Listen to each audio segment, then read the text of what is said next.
안녕하세요. 반갑습니다. 또 이렇게 온라인으로 수업을 하게 됐습니다.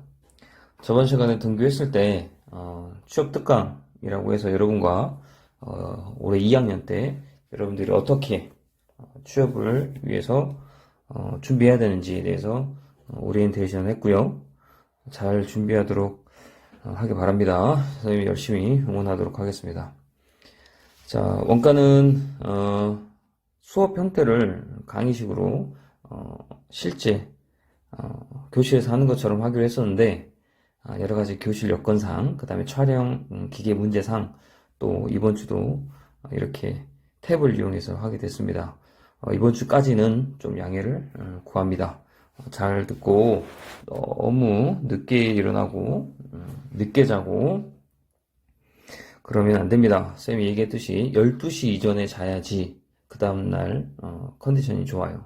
꼭 12시 이전에 자서 자기 스스로를 까먹는 그런 행동을 안 했으면 좋겠습니다. 자, 저번 시간 잠깐 복습하고 진도 나가도록 하겠습니다. 저번 시간에 우리가 원가란 무엇인가? 원가는 제품을 만들기 위해서 들어간 돈이라고 했습니다. 제품을 만들기 위해서 들어간 돈. 회계 원리에서는 상품이라는 걸 배웠지만 우리 2학년 원가액에서는 제품이라는 걸 합니다.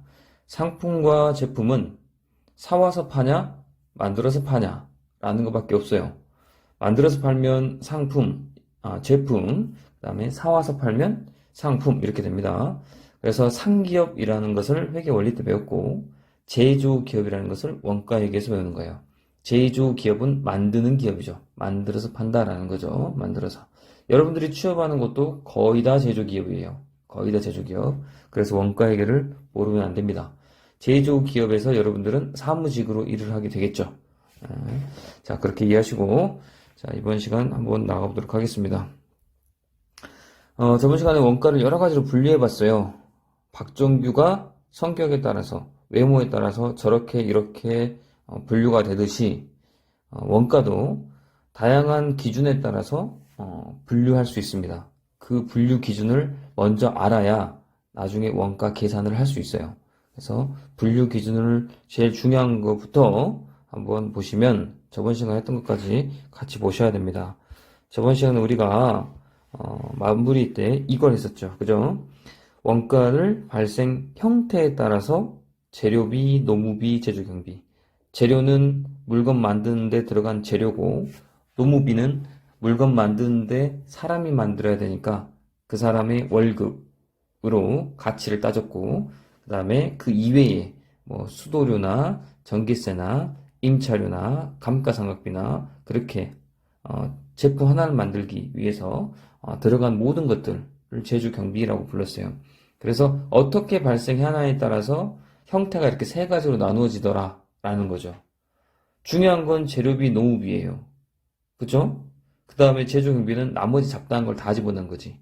그렇죠? 그 다음에 추적 가능성에 따라서 직접비, 간접비로 나왔죠. 직접비, 간접비. 추적 가능하다는 것은 찾아낼 수 있냐는 거야. 예를 들어서 우리 회사가 초코파이로 만들고 새우깡도 만든다고 생각합시다.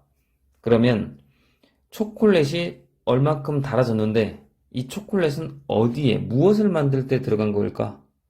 그러면 당연히 초코파이를 만들 때 들어갔겠죠.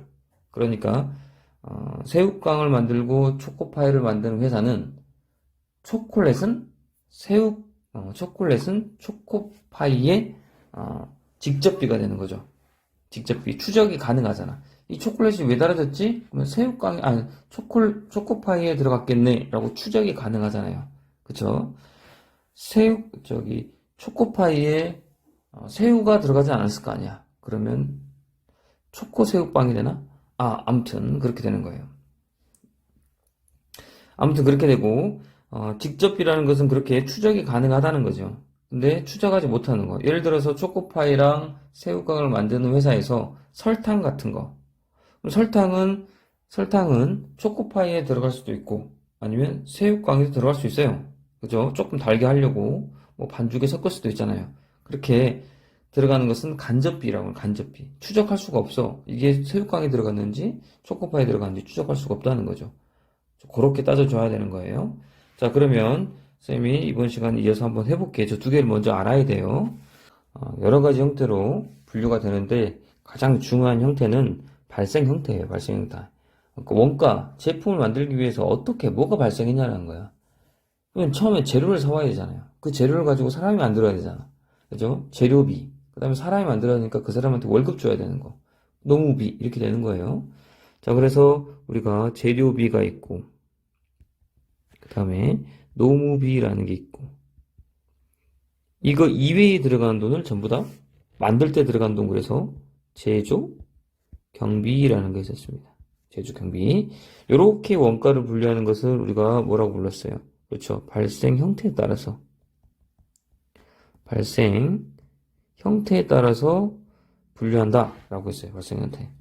그래서 초코파이 하나를 만드는 회사는 재료도 들어가야 되고, 만드는 사람이 월급도 줘야 되고, 기타 그 이외에 감가상각비나, 아니면 수도요금이나, 전기요금이나, 그런 것들, 제조경비, 요걸 다 더해서 초코파이 하나에, 아니면 초코파이 전체에 원가가 나오는 거죠. 원가가. 자, 그럼 그렇게 발생했어요. 재료비로 발생했고, 노무비로 발생했어요. 그 이외의 걸로 발생했어요. 그러면 이거를 다르게도 분류해 볼 수 있다고 그랬잖아요. 두 번째, 추적 가능성. 그죠? 우리 추적 가능성으로 분류해 보면 어떻게 분류할 수 있다고 했어요, 원가를? 그래서 직접비와 간접비로 분류한다고 그랬어요. 직접적으로 추적 가능하냐? 그러면 직접비고, 이건 잘 모르겠어. 그것은 간접비예요. 초코파이 회사, 그 다음에 새우깡 만드는 회사에서 설탕 같은 거는 간접비인 거야. 왜? 설탕은 초코파이에 들어갈 수도 있고 새우깡에도 들어갈 수 있으니까. 자, 그렇게 잘 몰라. 따져봐야 하는 거지. 근데 초코파이, 새우깡 만드는 회사에서 초콜릿은 초코파이에만 들어갈 거예요.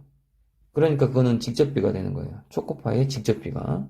자, 그렇게 따져주면 역시 재료비도 직접 재료비가 있을 거고, 직접적으로 들어가는 거, 직접 재료비, 직접 재료비가 있을 거고, 간접적으로 들어가는 게 있을 거예요. 간접 재료비. 그쵸? 추적 못하는 거예요. 추적 가능하면 직접, 가능 못하면 간접인 거예요.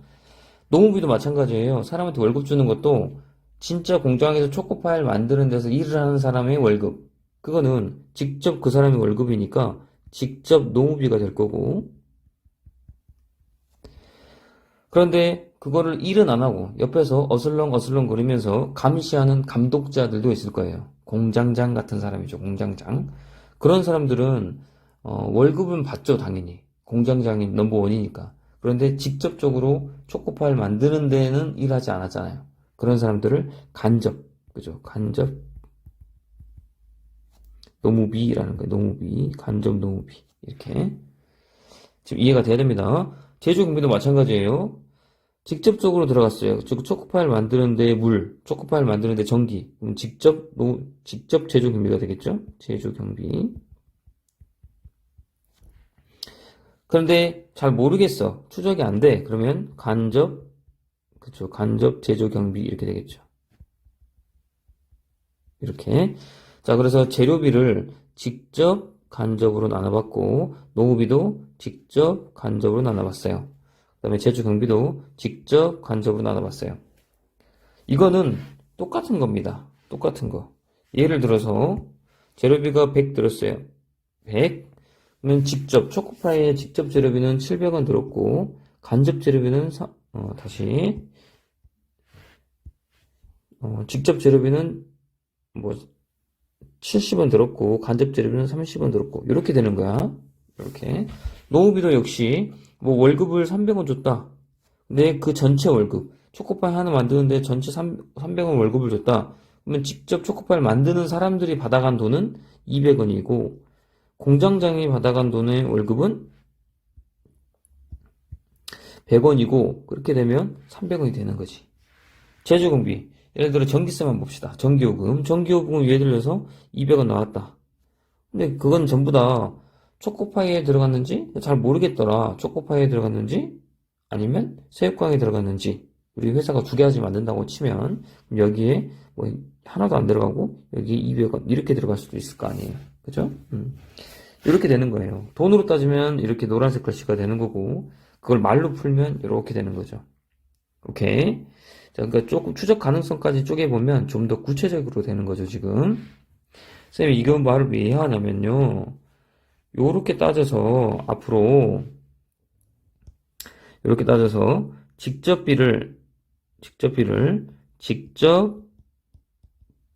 재료비, 그 다음에 직접 노무비, 그 다음에 직접 제조경비, 그 다음에 마지막 간접을 싹 다 모아. 이렇게 간접인 것은 잘 막 여러 가지 따져봐야 된다는 거거든요. 그걸 하나로 모아서 제조할 때 들어가는 간접비, 만들 때 들어가는 간접비. 그래서 간접비긴 간접비인데 제조할 때 들어간다. 그래서 제조 간접비 이렇게 하나로 묶어버리는 거죠. 왜? 간접은 별로 이렇게 추적이 안 되는 거니까 싹으로 묶어버린다는 거야. 자, 그럼 요렇게 싹 다 더해도 같은 값이 나와야 되죠. 같은 값이. 그죠? 여기 직접 재료비는 70이 나와야 되고, 그리고 직접 재료비는 70이 나와야 되고, 그죠?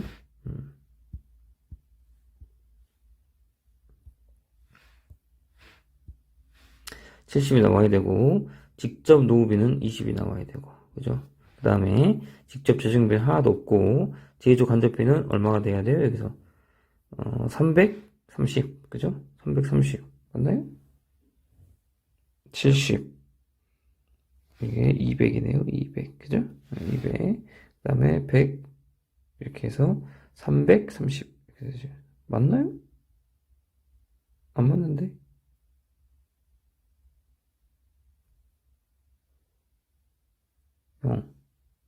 330 맞나? 맞네. 330 그죠? 그리고 총 여기는 총 얼마? 총 600 이렇게 됐죠. 이렇게 되는 거야. 자, 그래서 요렇게 따져서 값이 따져서 요렇게 다 더하는 거, 요렇게 다 더하는 것을 네 가지로 더해서 원가 계산을 하는 것을 개별 원가 계산이라고 불러요. 개별 원가 계산하는 방법. 요렇게 개별 원가 계산이 뭔데요? 라고 물어보면 아직은 조금 복잡한데요. 실제로 우리가 어떤 제품을 만들 때 계산하는 공식이에요, 공식. 그러니까 한마디로 말해서 우리가 수학에서 근해 공식처럼 근해 공식 막 복잡하잖아요. B 플러스 어떤 루트 4a 뭐 이런 거 나오잖아요. 그런 것처럼 개별 원가 계산 방식으로 계산해야 되는 어떤 제품들은 요게 공식인 거예요. 요렇게 네 가지를 더해서 원가 계산을 해줘야 되는 거예요. 즉, 요 앞에 있는 것들은 개별 원가 계산을 공식을 알기 위한 하나의 어떤 증명이었어, 증명. 오케이.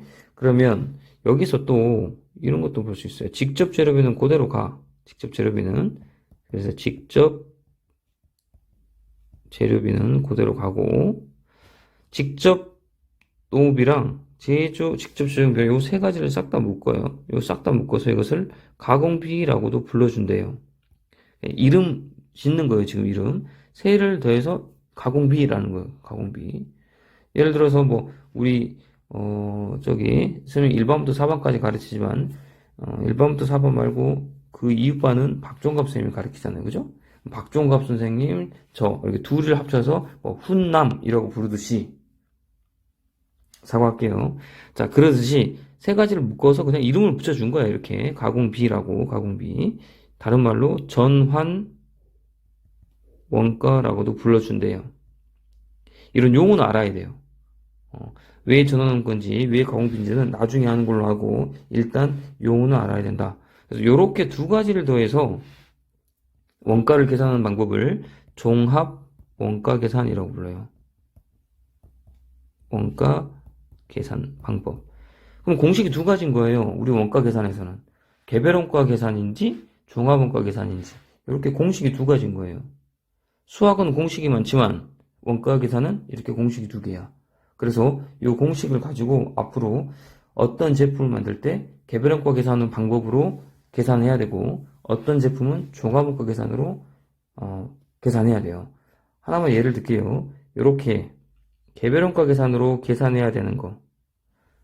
어떤 제품이 있어요. TV를 만든다. TV를 만드는 회사는 개별 원가 계산으로 만드는 거예요. 계산 방식이. 그 다음에 종합 원가 계산 방법은 다시 실수했어요. 개별 원가 계산 방법은 예를 들어서 우리가 배 있죠, 배. 떴다 비행기 떴다 배. 바다 위에 뜨는 배. 이런 배 있죠. 그것을 뭐 조선이라고 부르잖아요. 그죠? 배 만드는 거 조선. 이런 거 배. 배를 하나 만들 때는 개별 원가 계산 방법으로 계산해야 돼요. 그 다음에 뭐 성형수술한다. 박정규의 얼굴을 갈아엎어야 된다. 그럼 견적이 얼마 나올 거냐를 따져보죠. 그죠? 그거는 개별 원가 계산 방법으로 계산해야 돼요.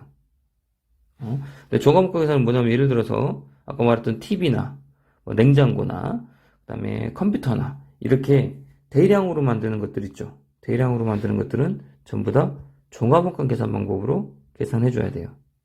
뭐 냉장고나 이런 것들. 그래서 이런 것들은 개별 원가 계산은 한 땀 한 땀 만드는 거고 하나하나씩. 그 다음에 종합 원가 계산은 공장에서 대량으로 만드는 거예요. 그래서 앞으로 어떤 제품을 보고 저것을 개별 원가 계산 방법으로 계산해야 되는지 종합 원가 계산 방법으로 계산해야 되는지 그거를 구별할 수 있으면 돼요. 엄청 간단하다. 저게 공장에서 만드는 것 같다. 그러면 종합 원가 계산 방식이야. 근데 저거는 공장에서 대량이 아니고 저거는 하나하나 개별적으로 만들어야 될 것 같다. 그러면 개별 원가 방식인 거예요. 그죠? 자, 그렇게 따져주면 됩니다. 큰 틀에서 요 두 가지, 개별 원가 방법, 종합 원가 방법밖에 없어요, 우리는. 1, 2학기 통틀어서. 그래서 요 방법을 알아야 된다라는 거죠. 이해됐습니까? 오케이, 여기까지 일단 정리를 했고, 그 다음에 추가적으로 좀 더 볼게요. 자, 여기를 넘버를 붙일게요. 1번. 오늘 배운 거 1번. 자, 2번으로 갑시다. 2번까지 해야 됩니다. 자, 우리 교재로 따지면요. 지금 어디를 보냐면요. 교재로 따지면 14페이지를 보면 돼요. 14페이지. 자, 우리가 이제 금방 발생 형태에 따라서, 그 다음에 추적 가능성에 따라서 분류를 해봤고, 그 분류에 따라서 개별 원가 계산 방법, 종합 원가 계산 방법의 공식을 알 수 있었어요.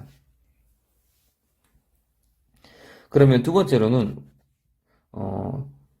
원가 분류를, 원가 행태라는 것도 있어요. 형태 말고, 원가 행태. 그죠? 원가 행태. 행태랑 형태는 달라요. 원가 행태라는 것은 움직인다는 거예요. 움직일 행이에요. 그 형태, 어떻게 변하냐는 거지. 움직일 때 어떻게 변하냐라는 게 행태인데, 형태는 원가를 어떻게, 재료비라는 형태가 있냐, 노후비라는 형태가 있냐, 이런 형태고, 행태라는 것은 움직인다는 거예요. 원가가 움직인다. 그게 무슨 말인지 한번 볼게요. 원가 행태가 무슨 말인지.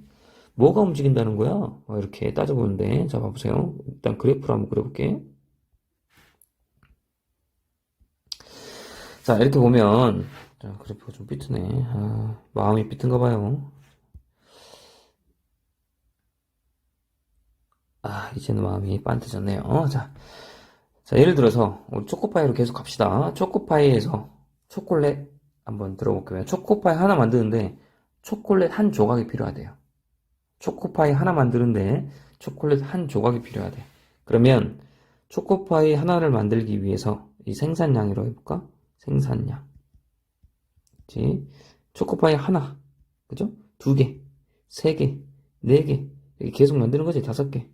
그럼 초코파이 하나, 둘, 셋, 넷, 5개 쭉 만들 때 초콜릿은 몇 조각이 필요할까? 하나 만들 때는 한 조각, 2개 만들 때는 2조각, 3개 만들 때는 3조각. 이렇게 필요하겠죠?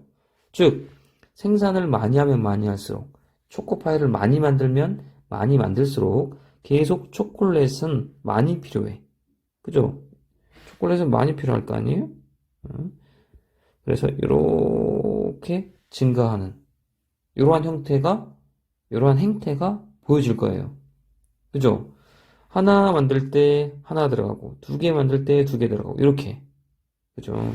이것도 조금 여러분들이 보기에는 오해할 수 있으니까 바꿔보면, 이렇게 진짜로 이렇게 비례하는, 그죠? 이렇게 비례하는, 이러한, 그래프가 만들어질 거예요. 자, 여기를 뭐라고 적으면 될까? 원가요, 원가. 그치? 초코파이를 만드는 원가. 전체 원가겠죠, 총 원가. 하나 만드는데 하나, 두 개 만드는데 두 개, 세 개 만드는데 세 조각 들어가니까. 오케이. 요렇게 생산량. 많이 만들면 많이 들어가는 거죠, 원가가 당연히. 그죠? 초콜릿이 많이 필요하니까. 그런데 이거를 하나로 만든다고 해볼게요, 하나. 자, 요거 조금 중요합니다. 좀 볼게요. 이렇게 보시면. 이거 똑같아요. 이쪽이 생산량인데. 초코파이를 하나 만들고, 두 개 만들고, 세 개 만들고, 네 개 만들고, 이렇게 초코파이를 여러 가지 몇 개씩 계속 만들다 보면, 다시, 하나 만들 때 초콜릿은 몇 조각 들어가? 한 조각 들어가죠? 오케이. 두 개 만들 때 초코파이는 몇 조각 들어갈까? 그죠? 두 개 들어가겠죠? 오케이. 세 개 만들 때 초코파이는 몇 조각 들어가? 세 개 만드는 거지, 당연히. 네 개 만들 때도 네 조각. 그만할게요. 점점점. 무조건 한 개당 초콜릿은 한 개 들어가네요. 초코파이 한 개당 초콜릿은 한 조각 들어가네. 맞지? 그렇지. 한 개당으로 따지면 초콜릿을 한 개 만들든 두 개 만들든 세 개 만들든 한 개당 무조건 하나만 들어가는 거예요. 하나만. 이렇게. 이해됐습니까? 총 원가는 계속 증가하지만 한 개당 원가, 단위당 원가라고 부를게요. 단위당. 하나당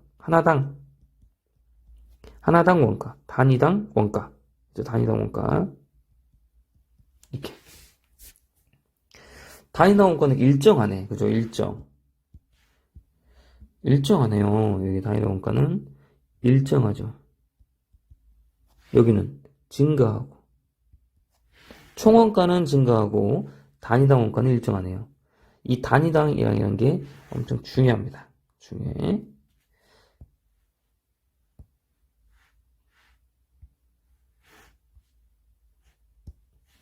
이 단위당이라는 개념이 중요해요. 한 개당이라는 게 중요한 겁니다. 한 개당은, 초코파이 한 개당은 하나만 필요하잖아. 오케이. 근데 많이 만들면 많이 만들수록 총 원가는 증가하죠, 당연히. 그죠?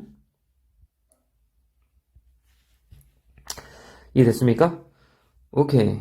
자, 그러면 여기서 요렇게 원가 행태는 움직이는 거예요. 생산량이 이렇게 왔다 갔다 거릴 때, 생산량이 왔다 갔다 거릴 때, 요렇게 여기서부터 여기까지 생산량이 증가할 때 원가도 증가하는 요러한 원가를 변동비라고 부르는 거예요. 변동비. 뭐라 부른다고요? 오케이, 변동비. 이걸 변동비라는 거예요. 변동비. 오케이. 자, 여기다가 적을까요?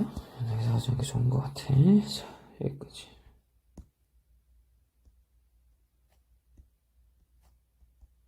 변동비.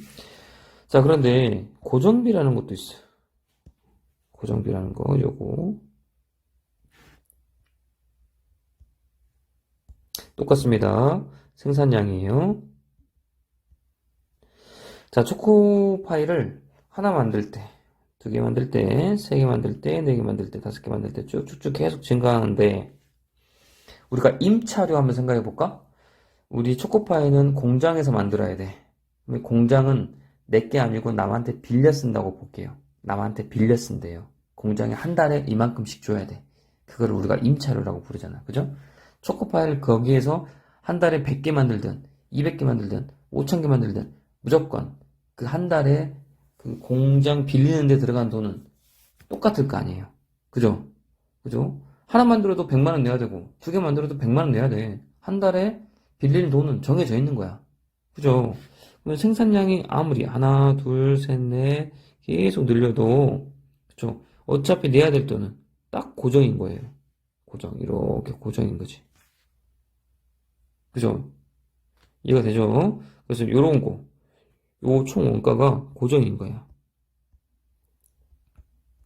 총 원가가 고정이에요. 고정. 왜요? 예를 들어서 뭐 했어? 임차료 같은 것은 한 개 만들든 두 개 만들든 어차피 한 달에 들어가는 돈은 똑같아. 그쵸? 똑같아. 그런데 한 개당은 따져볼까요? 한 개당? 한 개당. 자, 초코파이를 하나 만들었어요.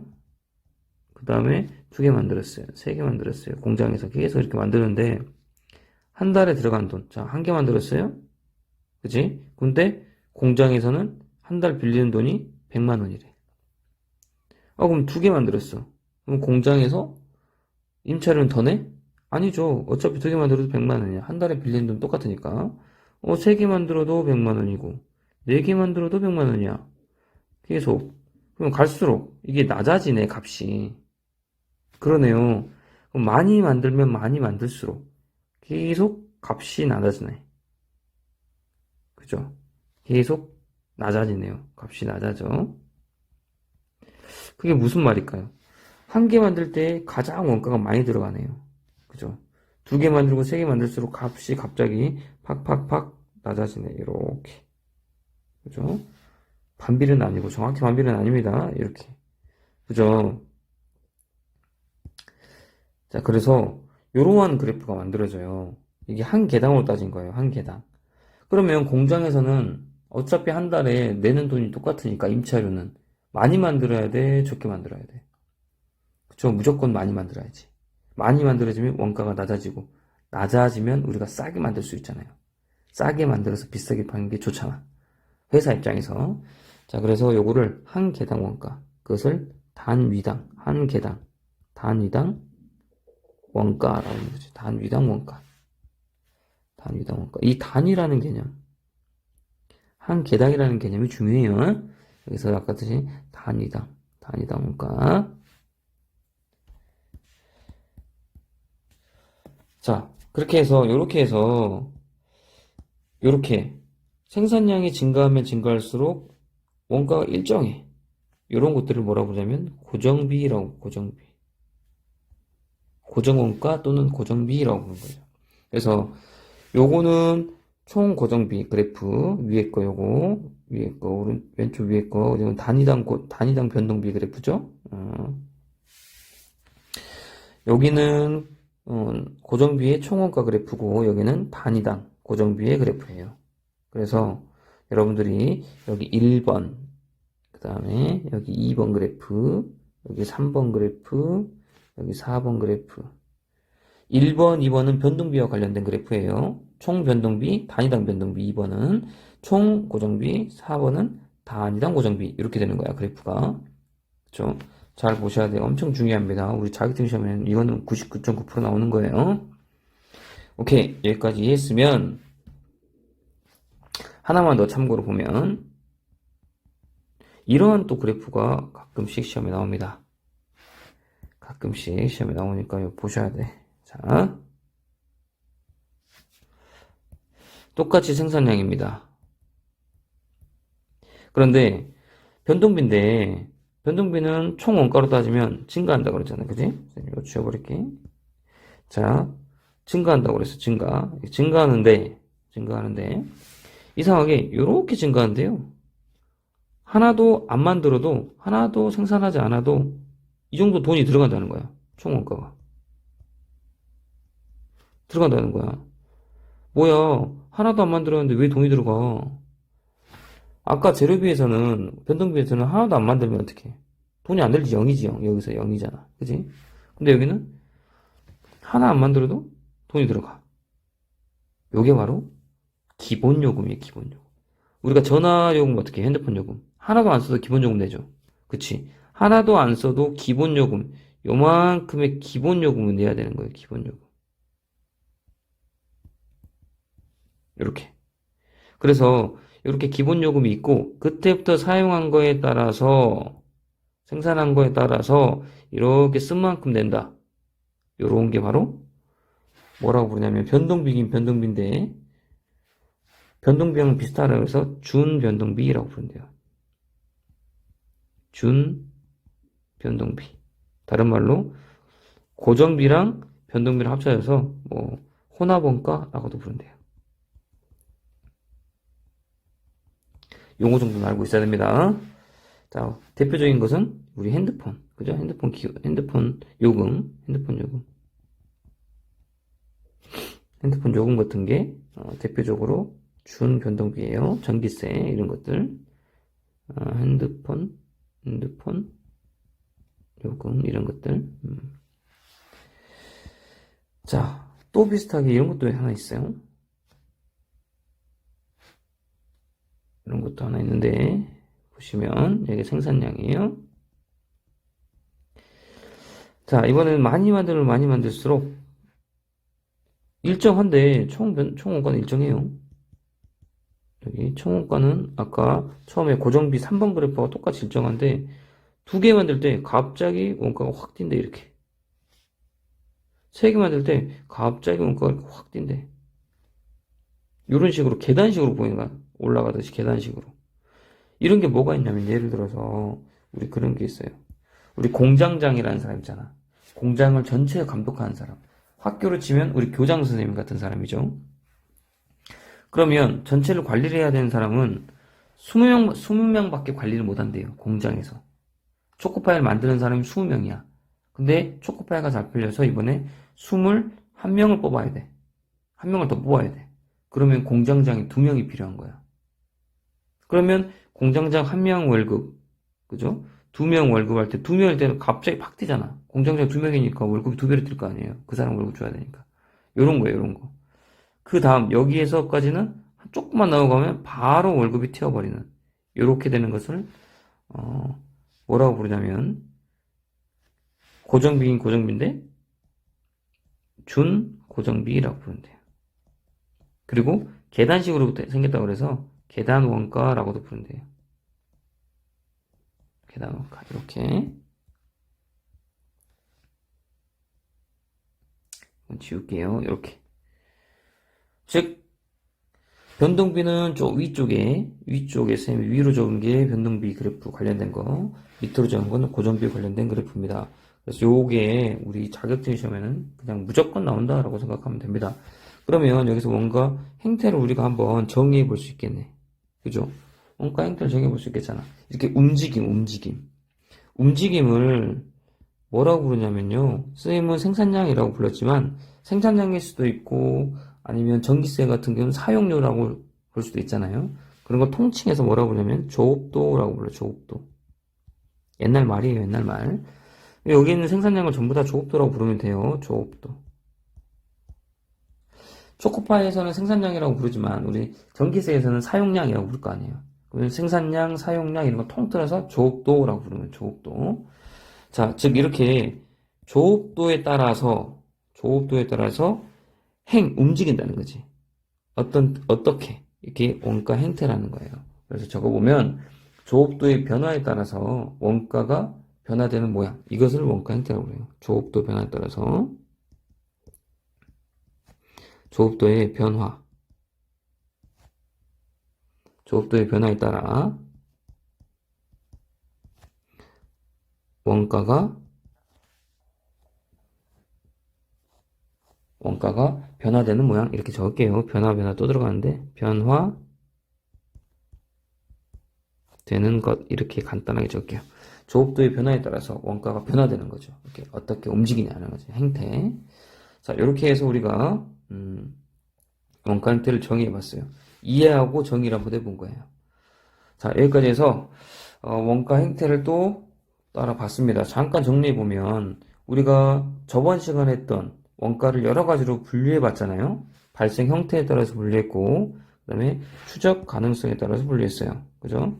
발생 형태에 따라서 분류했고, 추적 가능성에 따라서 분류했어요. 그죠? 근데 그 밑에는 원가 행태에 따라서 원가를 분류했어요. 여기서 주의할 점, 형태랑 행태랑은 다르다. 그래서 이렇게 세 가지의 분류가 가장 중요해요. 우리 원가액에서는. 발생 형태, 추적 가능성, 원가 행태. 요 분류에 따라서 우리가 개별원가 계산의 공식, 종합원가 계산의 공식, 그 다음에 원가 행태에 따른 여러 가지 그래프들, 요거를 우리가 파악해 볼 수 있었습니다. 자, 오늘은 여기까지 하는 걸로 하고 여러분들 노트 정리를 꼭 해주시고 학교 나오면 선생님이 교재에 밑줄을 긋고 복습하고, 그리고 형성평가나 예제문제, 자격증 예제문제, 교재에 있는 예제문제를 한번 풀어보도록 하겠습니다. 자, 오늘도 늦잠 자지 말고 꼭 복습하시고 자기 스스로를 개발하는 날이 됐으면 좋겠습니다. 여러분 응원합니다. 이상입니다. 감사합니다.